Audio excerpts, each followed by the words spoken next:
2019 తర్వాత జాయిన్ అయినటువంటి ఉద్యోగులు క్లర్క్లు ఎవరైతే ఉన్నారో వాళ్ళకి ట్రాన్స్ఫర్ల కోసము మరియు మెసెంజర్లు, ఆర్మ్డ్ గార్డులు, ముఖ్యంగా వీళ్ళందరూ యొక్క అవసరత బ్యాంకుకి ఎంతైనా ఉంది. దానికోసం మేము దేశవ్యాప్తంగా సమ్మెని తలపెట్టాము.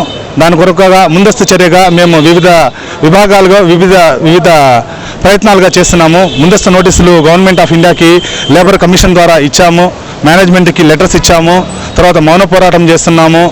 ఈ విధంగా తదితర చర్యల ద్వారా ముందుకు సాగే ప్రక్రియలో భాగంగా ప్రజల వద్దకు చేరాలనే ఉద్దేశంతో మౌన పోరాటాన్ని ఈరోజు నెల్లూరులోని వేదాయపాలెం సెంటర్లో చేస్తున్నాము.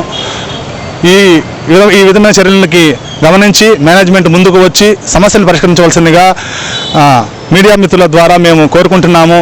ఈ విధంగా కానీ సమస్యలు పరిష్కరించకపోతే దేశవ్యాప్తంగా 25వ తేదీ 26వ తేదీ 2 రోజులు కూడా అఖిల భారత స్థాయిలో సమ్మెకు వెళ్తాం. మేము దాంట్లో వెనకడుగు వేసే ప్రసక్తి ఎంత మాత్రం లేదు.